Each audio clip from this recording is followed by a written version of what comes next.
si Idol Madla, nakakahanga, may mga hawak, gandang linyada. Ika'y inspirasyon kung bakit hanggang ngayon ako'y palaging kumakarera.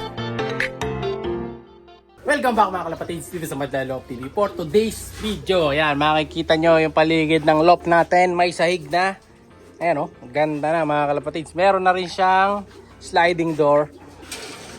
Ayan o, sliding door mga kalapatids na super smooth lang. O, diba? Medyo smooth lang siya. Hindi siya super smooth. Kasi pag super smooth naman kasi, dudulas siya papunta ron na kahit na walang nagtutulak. So, tamang smooth lang siya. So, may stopper tayo dyan, may stopper doon. So, hindi siya malalaglag sa labas. Ayan o. So, nalagay na yung ginamit na gulong. So, ito yung gulong natin mga kalapatids. Ayan o. Diba? So, sakto-sakto yung nilagay natin ng gulong. Ayan o. Alright na alright. Pati ito sa kabila. Walang galaw. Yan ang maganda rito. Hindi siya gumagalaw. Hindi nagwiwigil. No? So, permis lang. Solid. So, ganyan. Pag sinara, ayan na siya. So, malayo na view. Ito siya. Medyo lumagpas lang yun. Kamali ng konting sukat si tatay. Pero dito, itatama na yan. Masasakto na dito yan. Ayan. So, practice makes perfect. Pero, okay na yan, mga kalapatids. Di mo bahay ng tao yan. Pero, medyo lumagpas na konti. Pero dito, pe-perfect ni tatay Madla yan. So, sa kabila, ayun din. Ganyan talaga pag DIY. So, ito, may mga ano pa.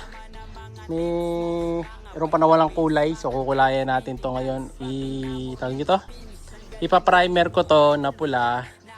And then, ibublo ko yun, yung nasa dulo. Oh, solid na rin yan mga kalapatid. Pag na-primer ko yan, ngayon din, ibublo ko na rin pag natuyo na yan ngayon. Kaya unahin ko nang tirahin nyo to. Lahat ang pula, huli yung blue. O, ayan o. Taas ng pinto natin mga kalapatids, di ba? Alright. Pero wala naman makakatakas dyan. Ligtas na ligtas sa mga kalapate. So, try ko umakyat. Titingnan natin kung hanggang saan ako pag umakyat. So, tayo ngayon. So, lalagyan ng ano dito yan. Dapat dito may ano. May dito, may hawakan. Yan. So, akyat tayo. Yan. Hanggang dito. So, hindi na siguro kailangan lagyan ng ano dito. Ng headers mga kalapatids. Kasi baka mauntog na ako. Unti na lang din naman ang diferensya. So, hindi nalalagyan. Okay na to. Pag sinara natin, ito yung pinto. Sinara. Ayan. So, ganyang kataas. Ito yung height. Abot na abot natin mga kalapatids. So, pupwesto tayo dito. Dito tayo tatapak dapat eh. So, isa na to yan. Mas matigas to. Kumpara dito sa square bar. So, dapat dito. Ayan, lalo dito. Ayan, to matigas to. Walang kalaglag. So, hindi naman tayo madalas na ano dito mga kalapatids na magtatatayo. So, okay lang na hindi masyado marami yung ano support. Pero lalagyan ng ano to ng dodoble yung ano yan, yung mga patayo natin, no? Depende kay tatay kung kaya pa niya. Pero malamang lagyan yan, no, para kumapal. Tapos ito, ayan oh, yung nilagay din natin, kitang-kita na rin yan dito. So, yung kalapati natin, wala na sila makikita doon sa baba. Pero pagdating sa taas, ayun, may chance silang makita yung mga kalapati sa taas. Pero yung ilang ibon lang. Hindi natin kasi pwedeng isar lahat dito sa kabila. Dahil pag sinura naman natin to yung taas, mawawala na ng hangin na taloy sa loob. Kaya tinira natin yung ibabaw.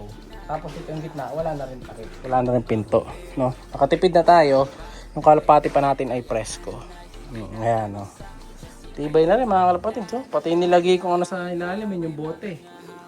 Okay na rin. Ito na lang eh, walang pintura eh. Hindi pa naka-welding to mga kalapatids ha. Naka-alambre pa lang yan. I-weldingin pa ni Tatay Madla yan. Pero ito kasi kailangan mapinturahan. And then nakabili na rin kami ng mga yero. Naayos na ni Tatay ko sa kabila eh. Bababa tayo. Yan. Ang pagbaba medyo mahirap kasi medyo ano siya, mataas nga, di ba?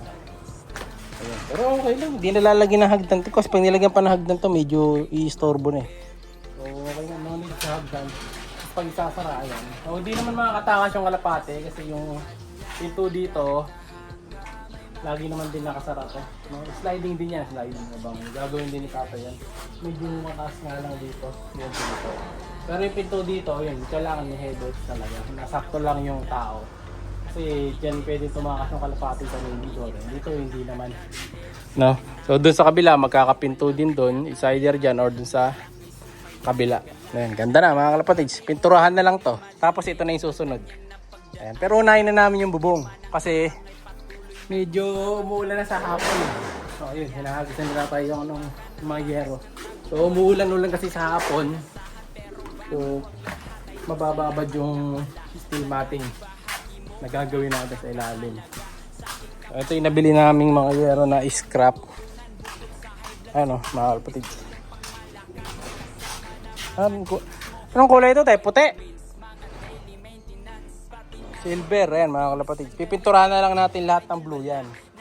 So kasi yung nabili natin na scrap, iba-iba size sa kulay. So huli namin, tapos pintura yung iba. Ayan o.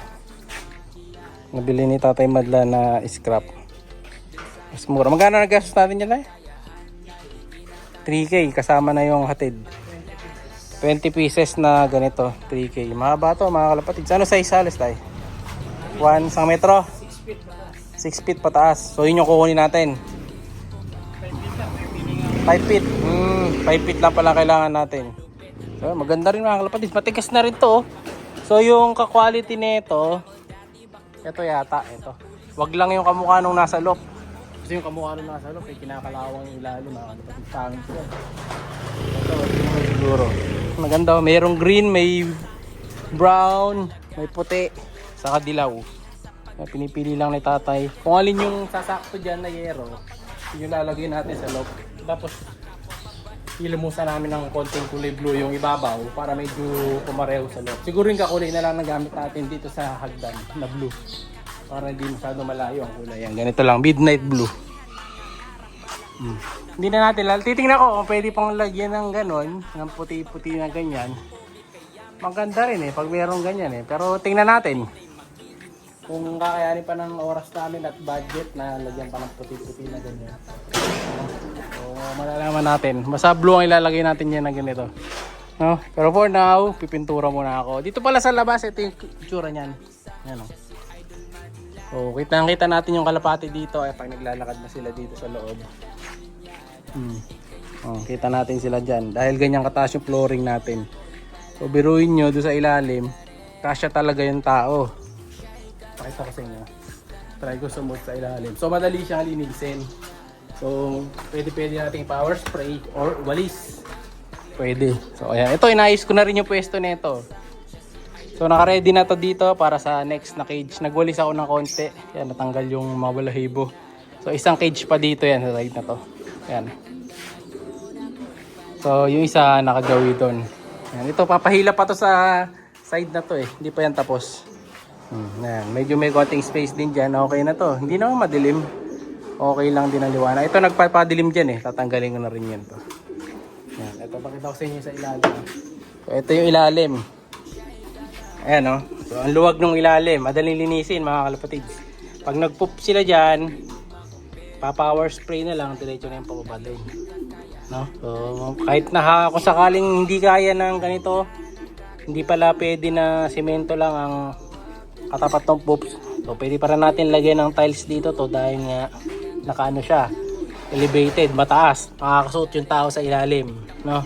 So pwede pa rin, mahabol natin kung sakali. Pero hindi na yan lalagyan. Okay na rin yan. No? Pero syempre, dry run. Para malaman, di ba? Kasi dito, yung mga poops, wala naman, Kahit may nalalaglag na poops, nagiging aligabok din naman. Maraming nalalaglag yan, pero nawawala din. Presko mga ibon. No? So, pipinturahan ko muna to mga kalapatids. Update ko na lang kayo sa next update. Pag napinturahan na yan, saka pag nilalagyan na namin ng yero tong itaas. No? Abangan nyo yung next update mga kalapatids. Siyempre, comment parate. Malapit ng June at lalabas na naman yung bago nating giveaway. Kaya comment lang baka kayo susunod na mapili sa libreng kalapate. Like, subscribe. Ingat! Siya'y kalapatistang napakagaling na kinakilala.